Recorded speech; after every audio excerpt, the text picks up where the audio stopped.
One of the things that's kind of overlooked a lot of times, it's a verse that's in John 13. So it's John 13:35, and essentially it's I'm going to read it just because it's a little easier, but it's John 13:34-35.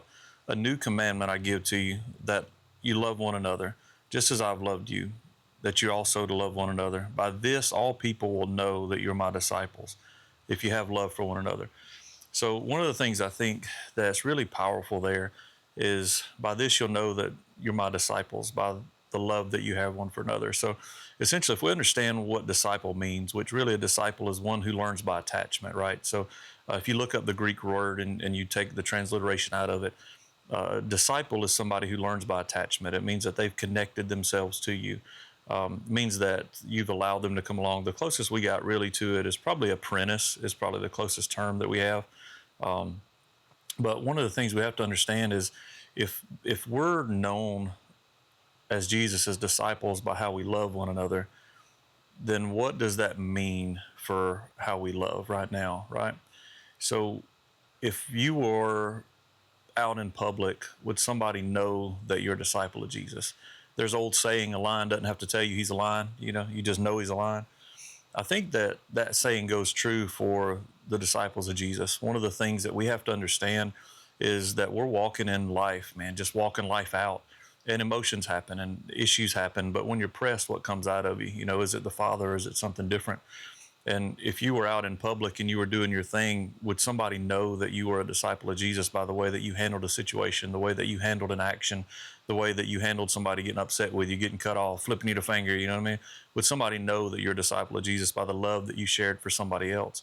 That's the thing that's difficult for a lot of people to understand, because we don't want to acknowledge the fact that we're a reflection of the Father, right? We're a reflection of the Father here on earth, and we're a representation of the heart of the Father on earth. And if you don't understand that, then you can go through life misleading and hurting people without even knowing that you're doing it, right? One of the things that happens is, if you say that I love you, one of the things that we got to realize, the people that say they love you at some point in time have hurt you, right? So we do have to understand that we're human beings, that we're not perfect, we're not God-like. That's just the way that is. We are humans. So knowing that, what is your interpretation? What is your understanding? And how do you walk out the love that God's given to you? How do you do that? There's one of my mentors used to say that I don't want to love you with a hook in it. It means that I'll love you if you look exactly the way I want you to look. I'll love you if you do exactly what I want you to do. And that's love with a hook in it. That's not real love at all, right? That's just saying that if you come into agreement with me and I can come into agreement with you and who you are, then I'll love you that way. The problem with that is when people are the worst at their worst, doing the worst, make the biggest mistakes, done the worst thing you can think of, that's when they need the love that we have the most. And it's really difficult to do that, because as humans and as people, we look at we judge people by their actions and not their intent, right? You want to be judged by your intent. It's like, oh, my intent was this, yeah, but it jacked up, right? Well, the problem with what we end up with as Christians, as believers, is that we can go through life and love people with hooks in it. So I'm only going to love you if you look the same way that I want you to look. Unfortunately, a lot of denominations in church does that. I don't think they mean to. I don't think they do it intentionally. But if you don't come into agreement with my doctrine, then I can't fully support what you're doing. I can't fully love you. And we think that we have to come into complete agreement with somebody's lifestyle in order to love them, and that's just not right. That's not true. That's just a very basic level learning of what love is, right? So when you truly love somebody, what does it mean? It doesn't mean that you give them a complete pass on anything they do wrong. It doesn't mean that you come into complete agreement with them. It doesn't mean any of that. It means that from the best of your ability, you walk alongside them. So a disciple is somebody who learns by attachment. So by looking at John 13:34-35, by this you'll know they're my disciples, by the love they share one to another. So if that's our call, right? If that's the thing that Jesus says, hey, this will separate you from those that are around you. You may be in the same situation, you may work the same job, you may be in the same mental state, you may go through the same emotional stuff, but this will separate you from those that are around you. Be of the world, but not in the world, right? Or be in the world, but not of the world. Strike it, reverse it. But if that's what separates us, if that's the thing that breaks us apart, how well are we doing being broken apart of that? How well are we doing representing the Father out in the actual world? How well are we doing with that? If you're on live, man, share this out. We definitely appreciate that. Just FYI. But how well are we doing as Christians, as disciples of Jesus, loving one another? Not just loving one another, loving those that aren't easy to love. See, the easy thing is to love those that are easy to love. It's, if you're in agreement and you're doing great. The problem is the ones that are the hardest to love need the most love. The ones that are hardest to love need the most forgiveness. The ones that have done the worst need the most forgiveness. Those that have been forgiven much forgive much, right? So if we walk through life and we don't accept the fact that, hey, somebody had to love us at our worst, it's easy to love somebody at their best. But when you walk through life, you have to love people at their worst. That's not easy to do. So let's not minimize it. It's hard. One of my mentors used to call it, it's like loving a porcupine. You know what I mean? Every time I try and love you, I get stabbed. I get poked with something, I get hurt. And that's a hard place to be, but I think that's the call of the church. See, I think that's the call of the gospel. That's the heart of the gospel. Everybody that Jesus loved at some point or another, if he would have allowed it, would have let him down, would have been disappointed, all those things, right? The difference is he looked at them and he saw who they were capable of being and not who they were at the time. And I think if we can shift our perspective to not see that people are the sum of their actions, because they're not, that if we can look at it and say, well, they're not the sum of their mistakes, that they're not a failure, screw up, or whatever, just like we're not, we're truly loved by God, and our values found in the Father. When we were created invaluable, right? We were created in such a way that God loved us so much that he created salvation as plan A, right? So the Lamb of God was slain before the foundations of the earth. That means that salvation was always the plan. It was never a, oh crap, what just happened? It was always the plan. It was always the goal. So if we loved like Jesus loved, those that were hurting him, throwing rocks at him, spitting at him when he was going to the cross, those are the same people that he was ministering to earlier that year, that week, that month, whatever. He had healed some of those people's family members, and they were still doing that to him. And he looked at them and said, Father, forgive them. They don't know what they do. So if we can go through life with that perspective, that mindset, it's life changing and it's eternity changing, because now you don't have to tell people you're lying. They'll see it in you. Like, bro, why didn't you freak out on that guy when he flipped you the finger? Why didn't you trip out when they cut you off? Why didn't you get mad when they got your order wrong with the waitress? What, all of those things, those are such simple things that we overlook at times, because we're, unfortunately, a lot of us are entitled.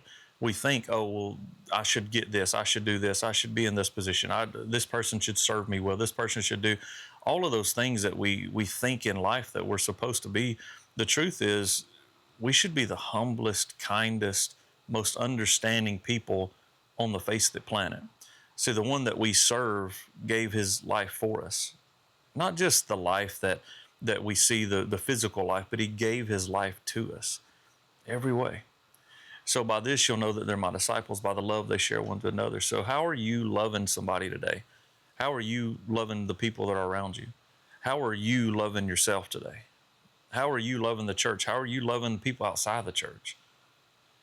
So I was around a group of pastors. We just come out of a prison ministry, right? And we were ministering a bunch of prisoners and this and that, whatever. Man, look, probably every one of us could have been in prison had something went, left or right. So I get that perspective.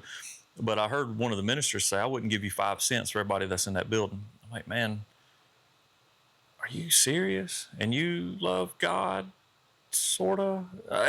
You know what I mean? It's like, come on, bro. You can't say that. Yeah, there's people in there that's jacked up. There's people equally as jacked up working at Olive Garden. You know what I mean? Like, whatever. It doesn't mean just because you got caught up, messed up, or done something that you're some kind of jacked up person. You don't deserve the love of God. So how are you loving those that are around you? How are you loving your family? Are you loving your family well? And sometimes love has to be done from a distance, right? Sometimes people are toxic and they're hard, and it's like oil and water, and it's so difficult to connect. It's so difficult to mix. And that's real. That's the reality, right? So you have to understand your boundaries. You have to understand some of that. But at the end of the day, how are you loving those people that are around you? Would God look down, or would the people around you look at you and say, oh, wow, yeah, there's something super different about those folks. There's something super unique about those folks. Would the Lord, would your actions reflect God well? Would your actions reflect Jesus well? And that's a lot of pressure, but that's the reality. That's what we're called to as the church. And this isn't like a condemnation thing. This is an introspective kind of thing. It's an opportunity for you to reflect on your life, look back and say, wow, I probably could have handled that a little different. Or the biggest prayer is, God, how do I come to a place to where I'm unshaken? Psalm 16:8, I keep the Lord always before me. He's at my right hand, I will not be shaken. How do I get to a place, Father, that I'm unshaken in the way that I love people? How do I get to a place to where I'm not moved by what they did or didn't do, but I can just love them well? I can love them the way that you love them. How do I get to that place? Will you put me in a position to walk that out? Because that's the gospel. That's the authentic gospel. That's the truth of the gospel. That's reflecting Jesus here on earth, right? That's walking it out in power. And that's the thing that we have to try and do as godly believers, as Christians, as whatever you want to call it, followers, as the bride, all the names. And we have to stop this. I'm only going to love you if you look the way that I want you to look. That's love with a hook in it. That means that I'm only going to look you if you look. I'm only going to love you if you look the exact way that I think you should. And that's such a dangerous place to be, because some of the most beautiful, amazing people on the planet will not look anything like what you expect them to look like and what you want them to look like. And they still need the love of God, right? And those who have been forgiven much love much. And that's the reality of it. So when you can walk through life and you can accept the fact that people are going to let you down, people are going to mess it up, people are going to drop the ball. If you can accept that in life and you can still see beyond all of it in order to love them through it and love them well, it's a beautiful thing. Like, what kind of testimony is it to say, hey, this person devastated me, this person hurt me, this thing, whatever. And I came alongside them and I helped them out of the ditch and I helped teach them and I got them cleaned up and I got them taken care of. And now they're doing so well. We were ministering to some friends of ours that have been going through a difficult time relationally. And, my wife and I spent some time with them both on the phone and just connected and just tried to love them, the best we knew how, right? Because how do you love somebody that's hurting? Best you can. That's the best you can. But at the end of the day, there's some reconciliation that's been happening there, and it's so beautiful. We spent time, we prayed for them, we asked the Lord to move on them, and we fasted for them, and the Lord's moving in their hearts. You know what I mean? And on this side of it, it's incredible. It's like, man, I don't know what part we played in it other than just being there for somebody, right? But just seeing their story walked out and the presence and the power of God moving in their life, it's incredible. And it's a reward. It's really a treasure when you can see people that, and not talking about them just in general, but when you can see people that it just clicks, like something in them just clicks. It's different when you're at work and somebody busts a stain or bust a window, right? You're on a construction site, somebody breaks a window, it's a $500 window. Well, there's a few things that can happen. The boss can come, trip all the way out, lose his crap, and freak out on the person that did it, obviously. Or they can come, meet them with grace, meet them with compassion, say, look, man, I know it's an accident. We're going to work it out. We're going to figure it out. So as an employer, as a boss, or as a lead, or as a manager, or as a father, or as a mother, as a leadership example, how are you handling those opportunities to when people fail? How are you handling it when your children fail? How are you handling it when your employees fail? How are you handling it when your husband does something stupid that ticks you off? How are you handling it when your wife does something that frustrates you? How are you handling that? Are you showing an example of the power of the love of God through that? Or are you losing your crap on them? Because if you're losing your crap on them, there's something in you that needs to die, and it's got nothing to do with them. See, that's the thing we don't get and we don't really want to look at is when we lose our crap on somebody, it's because we're already operating at such a level of intensity and stress and anxiety and frustration. And there's already so much anger there, and we exert our control, our power over them. And really, it's a safety mechanism. When you freak out on somebody, it's a way that you're protecting yourself. You're distancing yourself from that person in order to protect yourself, however, because of whatever trauma you want to include here, right? But at the end of the day, it's like when you do that, what kind of an example are you doing? And say you did do that. What kind of example is it if you come back and apologize and say, wow, I handled that so poorly. I'm so sorry. I want to really do better. And you begin to pray and you ask the Lord to help you to do better. So those are the things that we have to look at as people. Those are the things that we have to look at as believers. And as we're walking through, we don't want to love with a hook in it. We don't want to just love if you look exactly the way I want you to look or do the exact thing I want you to do. That's not, there's no power in that.